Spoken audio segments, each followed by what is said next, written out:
directeur d'une pépinière d'entreprise qui s'appelle le Technoparc. Voilà. Alors moi je viens vous voir pour le projet TGV. On va dire sociologiquement vous seriez un des rares Marocains intéressés par cette mobilité à grande vitesse. Parce qu'il faut il faut avoir à se déplacer régulièrement entre Rabat, Casa, Tanger. Il y a peu de Marocains qui sont dans cette situation. Vous vous déplacez beaucoup, pourtant vous êtes farouchement opposé à ce projet de TGV. Oui. Expliquez-nous. J'ai commencé par dire que j'étais un militant. Donc, pour moi, le principe même, alors c'est peut-être pas très appliqué au quotidien, mais pour moi, le principe même, c'est de se déconnecter de ses besoins personnels, des besoins collectifs. Donc, j'ai la prétention d'agir dans ce sens, en tout cas dans mes engagements militants, qui datent d'un certain nombre d'années, aussi bien qu'en tant qu'élu local.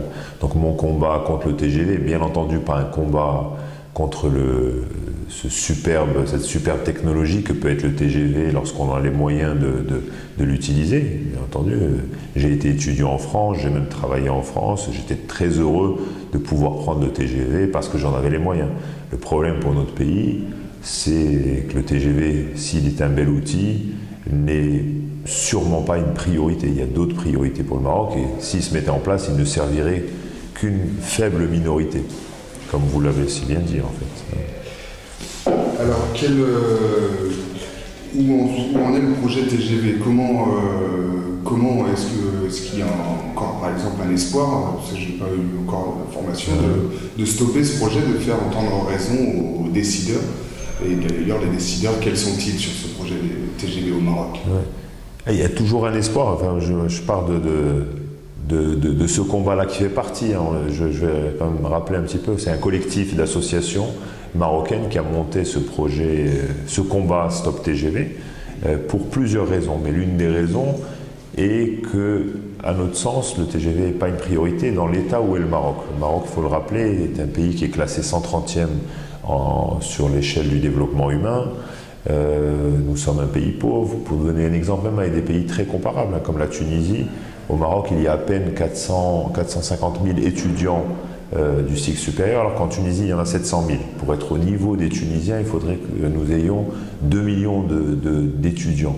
Donc les besoins sont énormes. Les besoins dans le domaine de l'éducation, dans le domaine de la santé, dans le domaine de l'industrie. Nous avons besoin d'industrialiser notre pays. Nous sommes encore dans une phase pré-industrielle et qui fait de nous un pays pauvre. Donc pour nous développer, il faut qu'on arrivions là-dedans. C'est dans ce cadre où le TGV n'est pas du tout une priorité. Il faudrait, si on a de l'argent à consacrer à des projets de développement, il y a le domaine de l'éducation, le domaine de la santé, mais aussi le domaine de l'industrie. Et ce projet qui est un emblème, on n'est pas focalisé que sur ce projet en tant que mouvement politique, le Clarté, Ambition, Courage, mais ces 25 milliards de dirhams, c'est l'équivalent de 25 000 écoles, par exemple. C'est l'équivalent de 25 centres universitaires hospitaliers. C'est l'équivalent de 6 000 hectares de zones industrielles. Et potentiellement 36 000 unités industrielles, peut-être un peu moins d'1 million d'emplois potentiels. Donc c'est comme ça qu'il faut le voir. Et c'est jamais trop tard parce que tous les 10 mètres de TGV, chaque 10 mètres, c'est une école dans le monde rural. Donc le jour où il s'arrêtera, si on arrête de 10 mètres, on a une école. 30 cm de TGV, c'est un respirateur artificiel. Quand on sait qu'il y a des gens qui meurent dans les montagnes marocaines parce qu'il n'y a pas de respirateur, il n'y a pas d'hôpitaux à plus de 100 km, 30 cm de TGV, c'est un respirateur artificiel. Pour prendre que cet exemple-là. Puisque vous parliez des zones enclavées, quel regard vous portez sur l'aménagement du territoire, sur la politique d'aménagement du territoire, si quand bien même il y en a une au Maroc, sur les déséquilibres? Il y en a une, non, il y a une politique, il y a eu un certain nombre de routes rurales, ne serait-ce que ça qui a été fait ces 15 dernières années, les efforts qui ont été faits, mais on voit bien que ces efforts sont très insuffisants. Encore une fois, le Maroc est un pays pauvre, qui a quasiment la moitié de sa population qui vit dans le monde rural, qui est une grande partie qui est très enclavée, donc les besoins en désenclavement sont là. La question à se poser, c'est la question des priorités. C'est pas tellement. Il y a des choses qui sont faites, mais lorsqu'on réussit à mobiliser du financement, où est-ce qu'on met l'argent? C'est ça la vraie question pour un pays comme le Maroc. Et le ferroviaire, qui a joué un rôle extraordinaire dans les pays du Nord, et notamment les pays européens au 19e, 20e siècle, pour désenclaver des régions, des campagnes, n'a pas encore joué ce rôle-là au Maroc, n'a pas du tout joué ce rôle. Il y a moins de 2000 km de ferroviaire dans tout le pays, dont 1700 qui existaient déjà à l'indépendance. C'est vous dire, c'est-à-dire qu'il ne s'est rien construit. Qu'aujourd'hui, par exemple, si en termes d'aménagement du territoire, pour désenclaver des régions, on faisait le choix du ferroviaire, qui est potentiellement un bon choix, c'est pas le seul, hein, mais il y a des routes secondaires qui sont un élément aussi de développement. Mais si on choisissait le ferroviaire, il y a des pans entiers du Maroc qui devraient être reliés, et notamment par exemple traverser l'Atlas. C'est aujourd'hui pas prévu par le ministère de tutelle des travaux publics. Les cartes à l'horizon 2040 ne prévoient toujours pas le train pour une ville comme Al-Rachidia. Alors, ce choix du TGV, c'est pour plaire aux élites, c'est un caprice royal, c'est pour plaire à Sarkozy, comment on a l'idée? Je ne sais pas. Moi, j'ai eu l'occasion de le dire. Ce que j'en sais, c'est que lorsque moi j'ai écrit mon premier papier en disant, il s'est intitulé Bravo la France, dommage pour le Maroc. Bravo la France, parce que la France réussissait à vendre sa technologie. Et bon, on l'a bien vu, c'était il y a quelques années, il y a 5-6 ans, les Français voulaient vendre leur TGV un peu partout dans le monde. J'ai dit bravo, maintenant c'est dommage pour le Maroc. J'aurais préféré, dans le cadre de ce partenariat avec la France, faire autre chose. Par exemple, un train qui traverse l'Atlas, qui soit bien pour l'industrie française, mais qui soit aussi bien pour le développement de notre pays. Ou bien que la contrepartie industrielle soit significative, qu'on puisse avoir des usines pour construire, pour l'avenir, et pas être uniquement des acheteurs de technologie. Quand j'ai écrit ce papier, assez rapidement, à l'époque, le ministre en charge des travaux publics m'avait appelé très gentiment et avait essayé de me convaincre que c'était un bon projet. Et en m'assurant, lui, alors je ne peux pas remettre en question sa parole, a priori, que ce projet émanait de lui-même et du directeur général de l'ONCF. Et donc, voilà, donc un projet d'un gouvernement et auquel moi je m'opposais. Ce choix-là, alors pourquoi des gens potentiellement intelligents se sont dit c'est un bon projet au Maroc,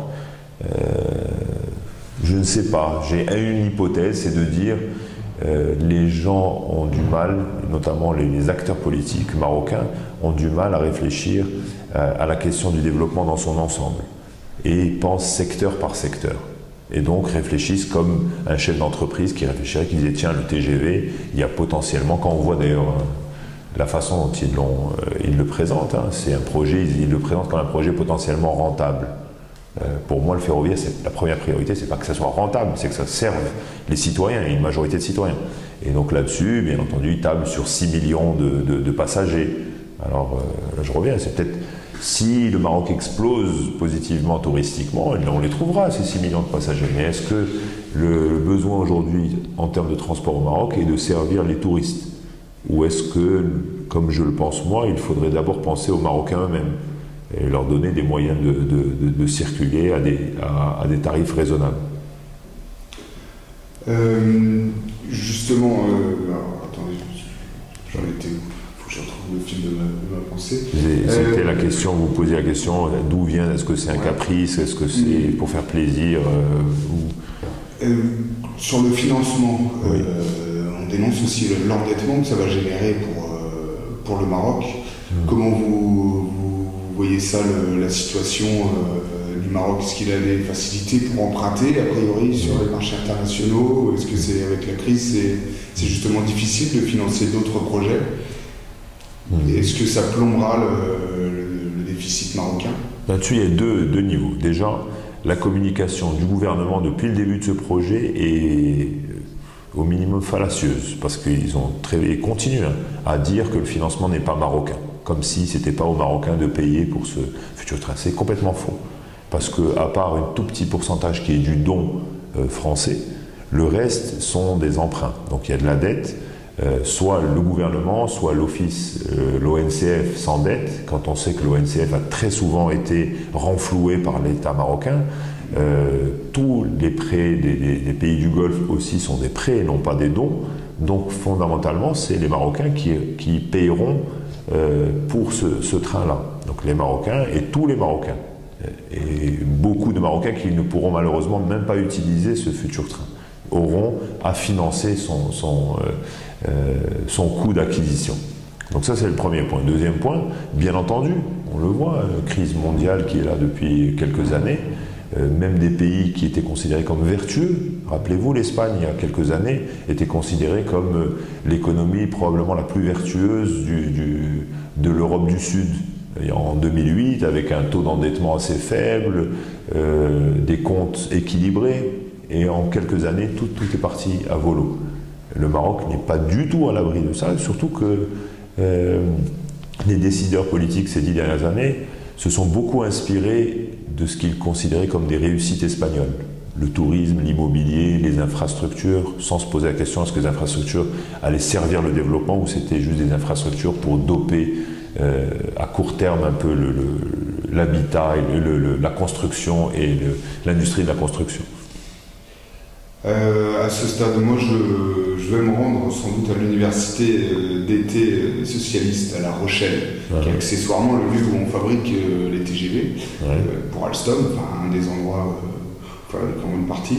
Et auriez-vous une question à leur adresser si je rencontre qui est un ministre, qui des gens importants du Parti socialiste français actuellement au gouvernement? D'abord, passez-leur le bonjour, parce que c'est sincèrement, à chaque fois que moi la gauche gagne quelque part dans le monde, je suis heureux, et donc tant mieux, hein, j'espère. Ce que je veux leur dire, c'est que et je pense qu'il y a des gens qui sont suffisamment intelligents et clairvoyants pour le comprendre, c'est, de notre part en tout cas, tout le collectif, c'est pas du tout un combat anti-français, pas du tout. On considère que les liens entre le Maroc et la France sont très profonds, qu'ils sont amenés à se développer, qu'il faudrait même aller beaucoup plus loin. Et j'aime bien, moi, l'idée qui est répétée depuis que le gouvernement est en place, alors j'espère qu'elle sera mise en pratique, de la colocalisation, du co-développement, peut-être s'inspirer de ce qu'a fait l'Allemagne avec l'Europe de l'Est dans les années 90. C'est difficile dans le contexte politique français, mais en tout cas, j'espère qu'il y a des gens qui réfléchissent comme ça. Ça, d'une part. Deuxièmement, il ne faut pas oublier qu'il y a, depuis quelques années, et je pense que ça va s'accentuer dans l'avenir, un réveil des peuples. Quand je dis réveil des peuples au sens positif, c'est les peuples prennent conscience des aspects négatifs de la mondialisation, des aspects négatifs de l'ultralibéralisme. Ces peuples, et ça j'en suis convaincu, lorsqu'ils obtiendront des victoires dans les années ou les décennies qui viennent, eh ben, s'ils sont au pouvoir, ils doivent gérer un pays ou doivent essayer d'impacter positivement le développement de leur pays, eh ben, auront besoin de moyens. Si ces moyens n'existent plus parce que dans les années 2010, un pays comme le Maroc a investi malencontreusement dans un projet tel que le TGV, eh ben, ils en voudront bien entendu aux dirigeants précédents de leur pays, mais ils en voudront aussi à leurs partenaires. Et je pense que la France a aussi une responsabilité là-dedans. À la France, alors je pense qu'il y a des gens suffisamment intelligents, mais il faudrait que les Marocains le demandent, mais de voir comment ce type de projet, il ne faut pas faire ce type de projet, il faut faire des projets où la France gagne, parce que la France, bien sûr, elle a besoin de se réindustrialiser, on l'entend, ou de doper son industrie, mais le Maroc aussi doit gagner, le pays du Sud doit gagner, en termes d'industrialisation d'une part, mais aussi en termes de services pour ses citoyens. Et le TGV est un service qui ne servira pas les citoyens marocains, il servira au mieux une toute petite élite et peut-être des touristes, si encore ces touristes veulent prendre ce TGV. Ok, ben, je vous remercie. Merci à vous. Je vais vous donner des contacts. Si vous voulez rajouter quelque chose qu'on n'a pas fait tout le tour, mais j'ai plusieurs interviews, donc j'ai rendez-vous avec M. Lahalou, un économiste de Rabat.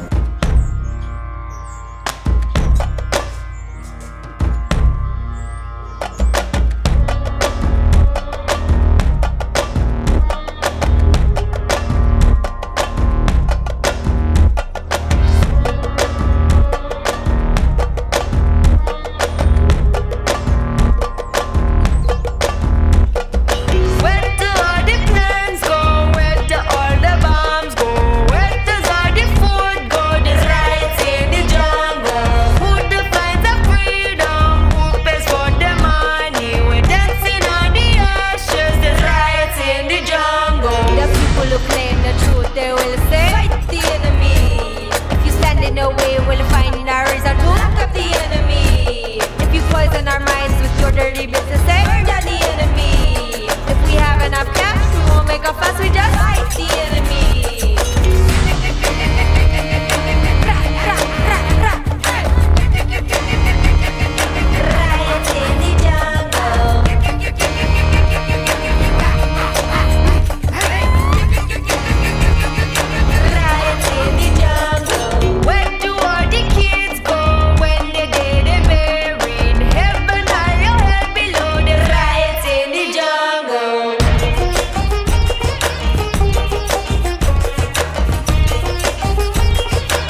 lost economy.